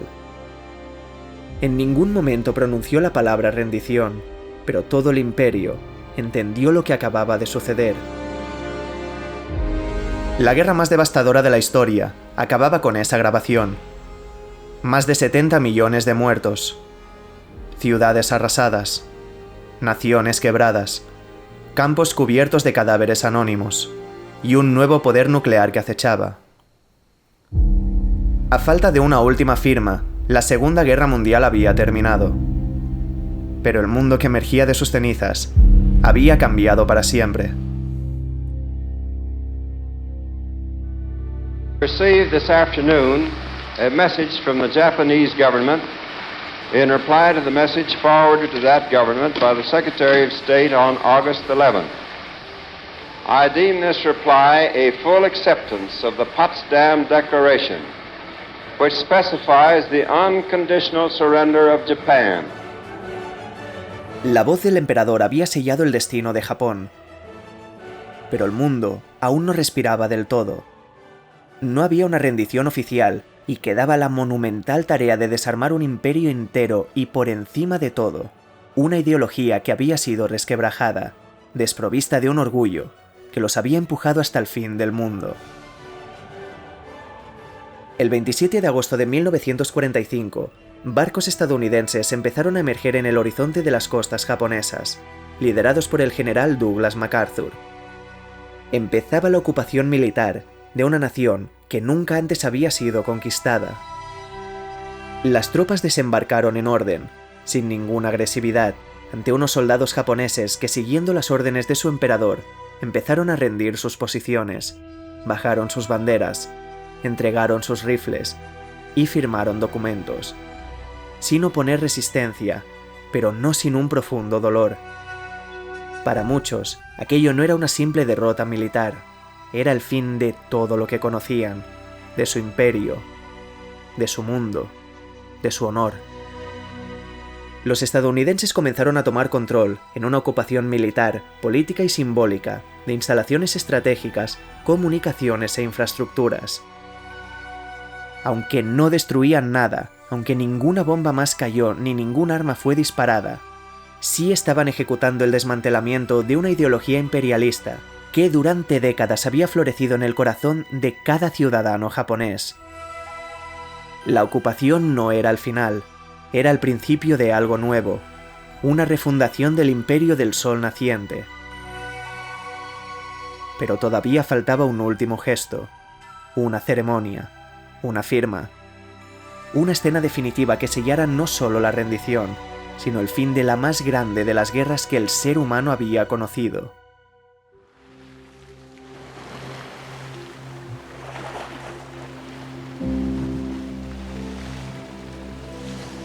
Era el 2 de septiembre de 1945. El sol de la mañana se reflejaba sobre las tranquilas aguas de la bahía de Tokio, como si el cielo se hubiera detenido a contemplar. Flotando en ese mar en calma tras años de tormenta, el acorazado USS Missouri se erguía imponente no como un arma de guerra, sino como un templo de paz. Un altar en el que la humanidad iba a concluir el relato más oscuro de toda su historia. A bordo, un ambiente solemne. Un silencio cargado de historia, de sangre, de pérdidas y de recuerdos de un pasado todavía demasiado presente. Pero también un alivio que ya algunos se atrevían a saborear. Oficiales de Estados Unidos, la Unión Soviética, Reino Unido, China, Francia, Australia, Canadá, Países Bajos y Nueva Zelanda, en representación de las potencias aliadas, aguardan en perfecta formación, esperando el símbolo de la rendición del último de los gigantes. A las 9:02 de la mañana, representantes japoneses, liderados por Mamoru Shigemitsu, ministro de Asuntos Exteriores, y el general Yoshihiro Umezu, jefe del Estado Mayor, suben, llevando el peso de una nación humillada sobre los hombros. Se mueven con la rigidez del deber y la tristeza del orgullo arrebatado. Frente a ellos, el general Douglas MacArthur los observa con firmeza, anunciando que es su ferviente esperanza que de esta solemne ocasión surja un mundo mejor, más justo, más seguro. Primero Shigemitsu, por el gobierno imperial, y luego Umezu, por las Fuerzas Armadas. Japón firma la capitulación incondicional. Sus trazos temblorosos quedan grabados en la historia, como un acto de rendición, y quizás también de redención. Uno a uno, los representantes de las naciones aliadas se acercan para rubricar el documento. Cada firma es una lápida para los millones de muertos y una promesa para los millones que todavía viven. Japan has surrendered. So let us join in thanking Almighty God that war has ended throughout the world. Our first thoughts, of course, thoughts of gratefulness and deep obligation, go out to those who resisted the invaders, to those who were not strong enough to hold out, but who, nevertheless, kept the fires of resistance alive within the souls of their people. This is a victory of more than arms alone. This is a victory of liberty over tyranny. And so, on VJ Day, we take renewed faith and pride in our own way of life. Victory always has its burdens and its responsibilities, as well as its rejoicing. But we face the future and all its dangers with great confidence and great hope. God's help has brought us to this day of victory. With His help, we will attain that peace and prosperity for ourselves and all the world in the years ahead.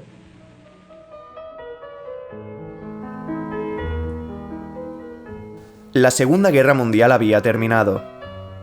El mundo entero se quedó en silencio, como si no supiera cómo reaccionar, si llorar, celebrar o simplemente seguir adelante. Pero lo cierto es que ese 2 de septiembre de 1945, exactamente 6 años y un día después de que Hitler invadiera Polonia, el mundo volvía a respirar.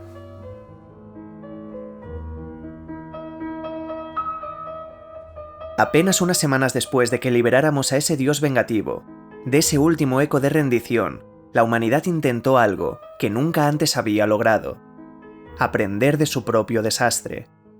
Se había firmado la paz, pero ahora era el momento de construirla. Detener la guerra era apenas el primer paso. Durante décadas, antes incluso de que el Tercer Reich lo incendiara todo, el mundo había estado atrapado en una espiral de destrucción, venganzas, alianzas rotas y sueños imperialistas. Habíamos vivido 2 guerras mundiales en menos de 30 años, 2 cataclismos que habían sacudido hasta la médula, la moral de toda la civilización. Era el momento, entre las ruinas humeantes de Berlín, las sombras de Hiroshima y las tumbas sin nombre de Auschwitz, de levantar una idea, una esperanza. Abrir el camino de lo que se prometía iba a ser una nueva edad de paz mundial. Así, el 24 de octubre de 1945, con la ratificación de los 5 miembros permanentes del Consejo de Seguridad, Estados Unidos, la Unión Soviética, Reino Unido, Francia y China, junto con la mayoría de los 51 países que habían firmado su creación en junio, la Organización de las Naciones Unidas entraba oficialmente en funcionamiento. Había nacido un nuevo organismo, la mayor organización internacional que existe, que acabaría reuniendo a 193 Estados miembros, no para ganar guerras, sino para prevenirlas, para contener, para unir.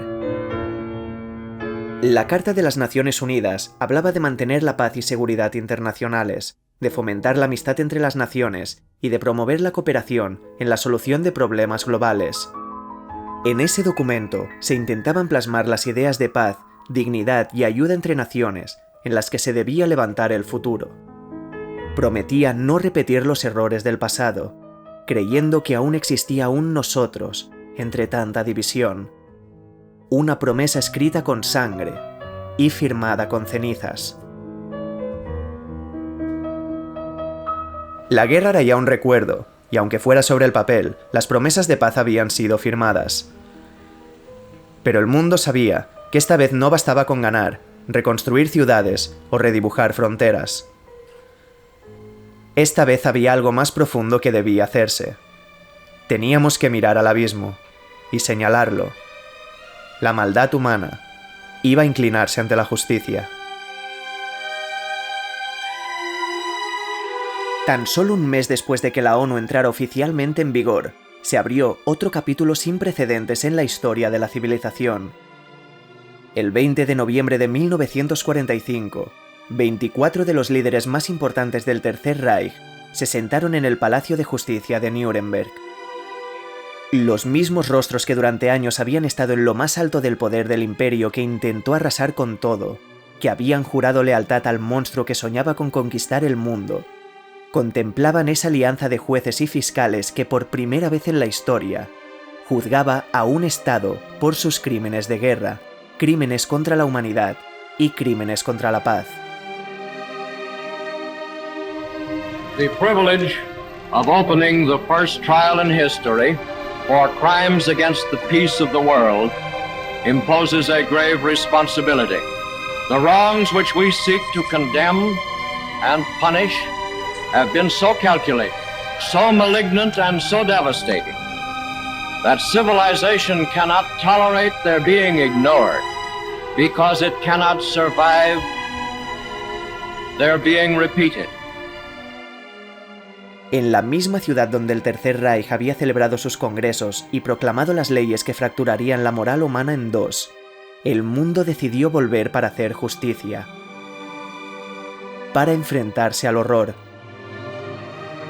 para dejar constancia, contar lo que ocurrió, que todo quedara escrito. El mundo entero asistía en silencio. Los altos cargos del nazismo se sentaron ante un tribunal con representantes de las 4 grandes potencias aliadas: Estados Unidos, Reino Unido, Francia y la Unión Soviética. Se presentaron pruebas, imágenes, testimonios, archivos oficiales y órdenes con firma y sello. Se habló de deportaciones masivas, de cifras que eran incluso difíciles de pronunciar, de nombres que ya eran difíciles de olvidar. Los juicios de Nuremberg intentaron dar sentido a lo inexplicable, traer justicia a lo imperdonable y poner palabras donde solo había cenizas. Durante 11 largos meses, el mundo escuchó los horrores, vio las imágenes, cargó el insoportable peso de las pruebas y de los testimonios. La maquinaria de ese monstruo que ya solo existía en un rincón oscuro de la memoria colectiva había quedado al desnudo.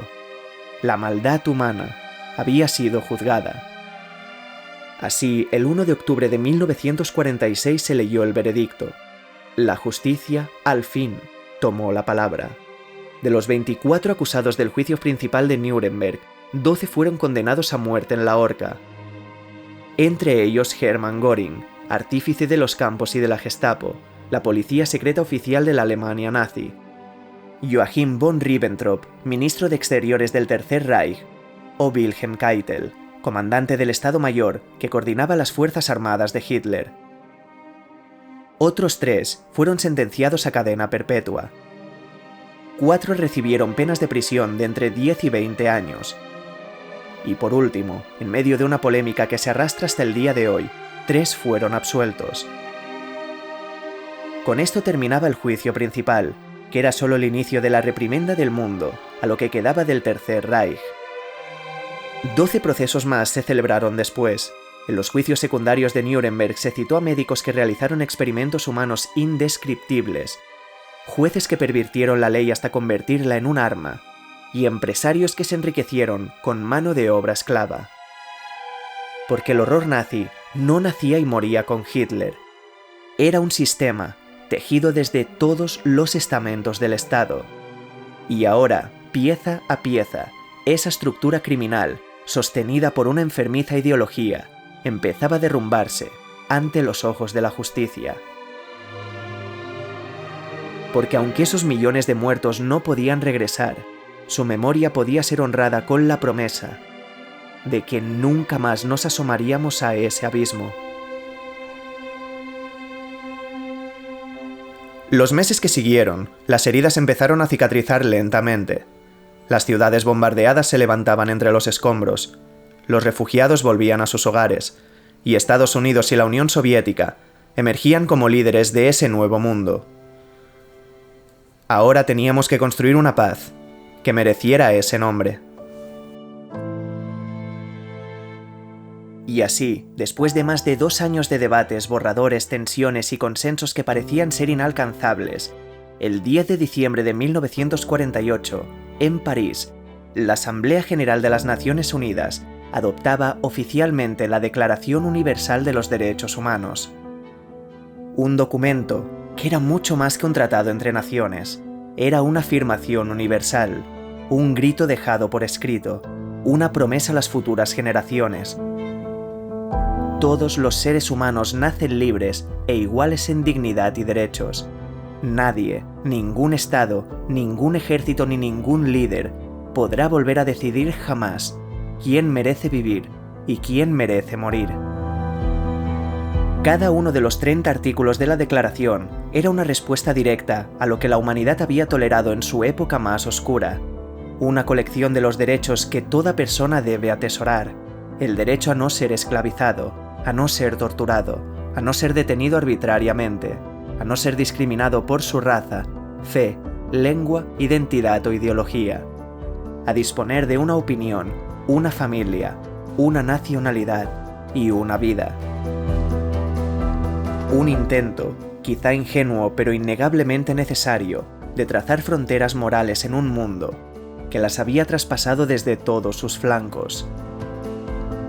La Segunda Guerra Mundial no solo reordenó mapas. Lo que cambió de verdad y de forma irreversible fue el alma del ser humano. Esa idea simple, pero radical, de que todas las personas merecen ser tratadas como tal, era quizás el acto de mayor esperanza, tras salir de ese pozo de tinieblas. Una promesa, escrita con las manos temblorosas, de aquellos que sobrevivieron al viaje a través del abismo. Y con esa promesa, el siglo XX entraba en su segunda mitad, marcado, transformado y por encima de todo advertido. Pero el mundo no descansó, porque la guerra había dado paso a un nuevo tablero, complejo, tenso e imprevisible. Ya no se trataba de tropas cruzando fronteras, sino de ideologías enfrentadas, de espías en las sombras, de amenazas que aunque no hacían ruido, podían destruirlo todo de nuevo. La Guerra Fría no estalló como un conflicto abierto, pero sí congeló al mundo en 2 bloques irreconciliables. Las 2 grandes superpotencias de ese nuevo orden lideraron una contienda entre 2 formas de entender el futuro. A un lado, los Estados Unidos y sus aliados occidentales, formando el bloque capitalista. Y al otro lado, la Unión Soviética y su esfera de influencia oriental, formando el bloque comunista. Berlín, símbolo de la derrota nazi, fue partido por la mitad. El muro de Berlín se convertía en frontera física y moral del nuevo orden global. Una parte de la ciudad occidentalizada y otra comunista bajo influencia soviética. Las bombas ya no llovían desde el cielo, pero la desconfianza y el temor se quedaron a vivir en los despachos de aquellos que movían los hilos del mundo. Estados Unidos, consciente de que la miseria podía ser aliada del comunismo, activó el Plan Marshall sobre la mitad occidental de Europa. Un gigantesco programa económico para reconstruir a sus aliados capitalistas. Alemania, destruida y dividida, fue el epicentro de esa inversión, en cuyo oeste germinaba la República Federal Alemana, bajo tutela estadounidense. Al este, sin embargo, la República Democrática Alemana nacía controlada desde Moscú y alineada con el modelo soviético. 2 Alemanias y 2 futuros posibles. La Guerra Fría alcanzaba así su esplendor. Al otro lado del mundo, Japón, humillado y arrasado por el recuerdo físico y emocional del infierno nuclear, iniciaba también su transformación. La ocupación liderada por el general MacArthur impuso una nueva constitución pacifista, desmanteló el militarismo imperial, prohibiendo el uso de la fuerza como medio para resolver disputas internacionales, y promovió una reforma económica que terminaría por convertir al país nipón en una de las potencias tecnológicas y comerciales del mundo. Pero no solo los gigantes cambiaban, el resto del planeta también despertaba. En Asia y África, las colonias comenzaron a cuestionar el derecho de Europa a mandar sobre sus tierras. Esos mismos que habían saqueado continentes enteros no tenían derecho a hablar de libertad. La descolonización se aceleró y los pueblos que durante siglos fueron sometidos empezaban a escribir su propia historia.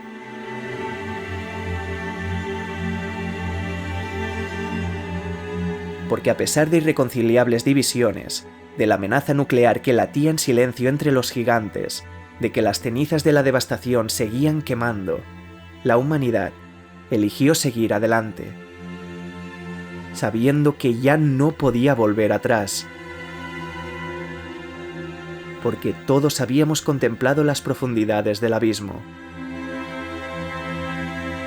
Y aunque el mundo no había aprendido todas las lecciones, sí teníamos por fin una certeza: que el mal absoluto no se combate solo con ejércitos, se combate con memoria. Y que el precio de la indiferencia puede ser incalculable.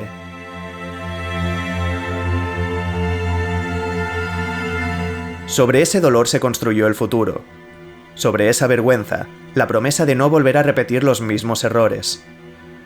Porque en cada discurso de odio, en cada paso que damos hacia el abismo, hay una advertencia que nace de aquella oscuridad.